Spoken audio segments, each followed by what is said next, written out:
ईडीने छापेमारीत जप्त केलेल्या संपत्तीचं गरीब जनतेत वाटप करण्यात येणार आहे. पंतप्रधान मोदींनी ही घोषणा केली आहे. तर भारतात 83% बेरोजगारी असल्याची धक्कादायक बाब एका अहवालातून समोर आली आहे. तसंच आज IPL मध्ये राजस्थान विरुद्ध दिल्लीचा सामना रंगणार आहे. तर राज्यातील पोलीस भरतीसाठी अर्जाला मुदतवाढ देण्यात आली आहे. तर बॉलिवूडसाठी आपण आउटसाइडर होतो असं शाहिद कपूरने म्हटलंय. या बातम्या आपण आजच्या पॉडकास्टमध्ये ऐकणार आहोत. नमस्कार, मी अनिरुद्ध गद्रे. आज 28 मार्च, वार गुरुवार. पॉडकास्टची पहिली बातमी ऐकूयात. ईडीने जप्त केलेल्या पैशांचं काय होणार याची. पंतप्रधान नरेंद्र मोदींनी पश्चिम बंगालमध्ये ईडीने केलेल्या कारवायांबाबत महत्वाची घोषणा केली आहे. राज्यातील गरीब जनतेचे लुटण्यात आलेले 3,000 कोटी रुपये त्यांना परत कसे करता येतील यावर आम्ही विचार करत आहोत, असं मोदींनी म्हटलंय. पश्चिम बंगालमध्ये कृष्णनगर लोकसभा मतदारसंघातून तृणमूल काँग्रेसच्या महुआ मोइत्रा यांच्या विरोधात भाजपनं राजघराण्यातील अमृता रॉय यांना उमेदवारी दिली आहे. अमृता रॉय यांच्याशी दूरध्वनीवरून संवाद साधताना मोदींनी हे वक्तव्य केलंय. विरोधकांसाठी देश नव्हे तर सत्तेला प्रथम प्राधान्य असल्याचंही मोदी यावेळी म्हणाले. ईडी आणि अन्य तपास संस्थांनी जप्त केलेली मालमत्ता गरिबांना कशा पद्धतीने परत देता येईल याबाबत पंतप्रधान मोदी कायदेशीर पर्याय पडताळून पाहत आहेत, असं एका भाजपच्या नेत्यानं नमूद केलंय. या संभाषणाचा तपशीलही भाजपकडून जाहीर करण्यात आलाय. राज्यातील अनेकांनी रोजगार मिळावा म्हणून लाच दिली होती, त्या सर्वांचेच पैसे परत करण्याचा मोदींचा विचार आहे. माझी ही भूमिका जनतेला कळवा, असं मोदींनीच म्हटल्याचंही या भाजप नेत्यानं सांगितलंय. दिल्लीचे मुख्यमंत्री अरविंद केजरीवाल यांना पाठिंबा देणाऱ्या काँग्रेसवरही मोदींनी यावेळी टीका केली. ज्यांनी आधी आपच्या विरोधात तक्रारी केल्या तीच मंडळी आता त्यांना मदत करत असल्याचंही मोदींनी म्हटलंय.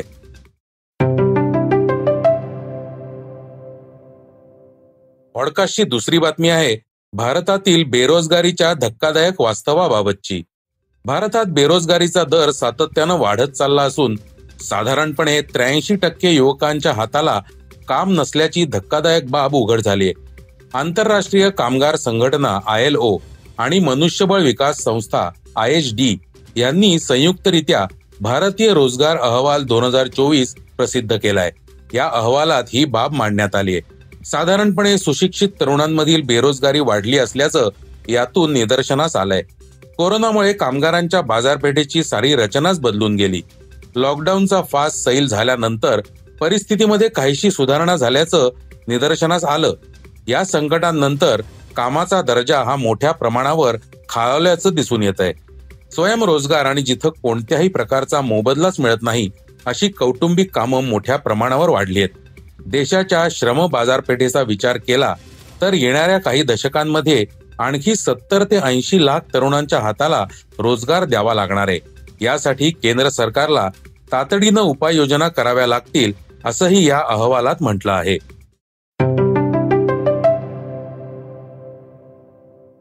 यंदाच्या IPLला सुरुवात होऊन जवळपास एक आठवडा होत आलाय. आज गुरुवारी राजस्थान रॉयल्स विरुद्ध दिल्ली कॅपिटल्स असा सामना रंगणार आहे. जयपूरमध्ये होणाऱ्या या सामन्यातील की पॉइंट्स काय असतील याबाबत माहिती दिली आहे संदीप कापडे यांनी. IPLला सुरुवात होऊन आपल्याला जवळपास एक आठवडा होत आला आहे.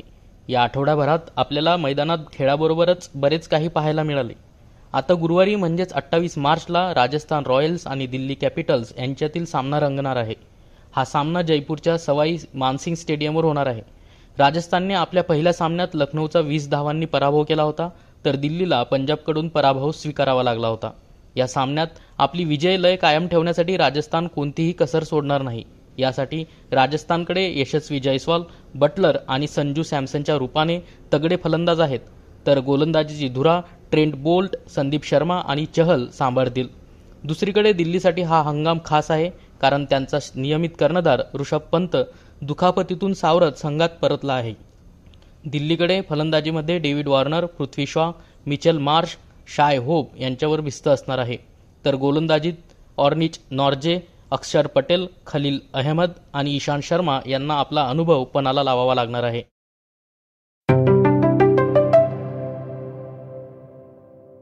पॉडकास्टची चौथी बातमी आहे राज्यातील पोलीस भरतीच्या अर्जाला दिलेल्या मुदतवाढीबाबत.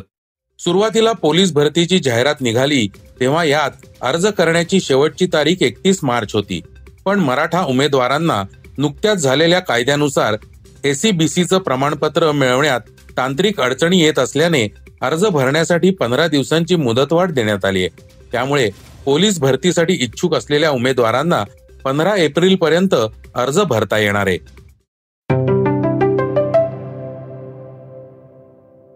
पॉडकास्टची 5वी बातमी आहे युक्रेन रशिया युद्धात सैनिक म्हणून सहभागी झालेल्या 4 भारतीयांची.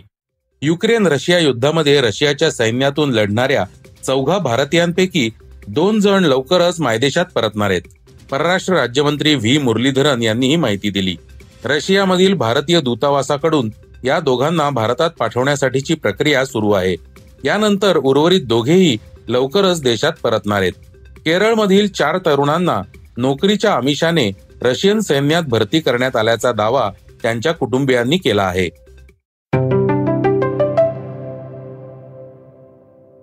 सहावी बातमी ऐकूयात. एकेकाळी पश्चिम बंगालमध्ये कामाच्या ठिकाणी संगणकाच्या वापराला विरोध करणारा मार्क्सवादी कम्युनिस्ट पक्ष आता लोकसभा निवडणुकीसाठी कृत्रिम बुद्धिमत्तेचा अर्थात AIचा वापर करतोय.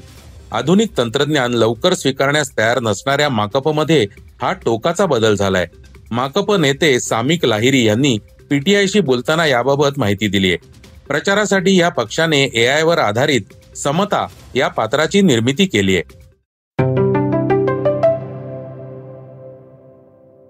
पॉडकास्टची 7वी बातमी आहे मनोरंजन क्षेत्रासंबंधी. बॉलिवूड अभिनेता शाहिद कपूर याने बॉलिवूडमधील आपल्या स्ट्रगलबाबत भाष्य केलंय. पंकज कपूर यांचा मुलगा असूनही आपण बॉलिवूडसाठी आउटसाइडर होतो असं त्यानं म्हटलंय. नेहा धुपियाच्या नो फिल्टर नेहा या शो मध्ये बोलताना स्टार किड असल्याचे फायदे नुकसान सांगताना शाहिद म्हणाला, वडिलांच्या पुण्याईचा फायदा आपल्याला कधीच मिळाला नाही. बॉलिवूडमध्ये कॅरेक्टर ऍक्टरला कसलीही पॉवर नसते, केवळ स्टार्सच पॉवरफुल असतात. पण खरी मजा स्ट्रगल करत स्टार होण्यातच आहे असंही त्यानं म्हटलंय. हे होतं सकाळचं पॉडकास्ट. उद्या पुन्हा भेटूयात. हे पॉडकास्ट तुम्हाला कसं वाटलं जरूर कळवा. त्याला रेटिंग द्या आणि इतरांना रेकमेंड करा. धन्यवाद. वाचा, बघा आणि आता ऐका आणखी बातम्या isakal.com वर. तुम्ही हा पॉडकास्ट isakal वेबसाईट आणि ऍप वर सुद्धा ऐकू शकता. विसरू नका, या पॉडकास्टला आपल्या आवडीच्या पॉडकास्ट ऍप वर सबस्क्राईब किंवा फॉलो करायला.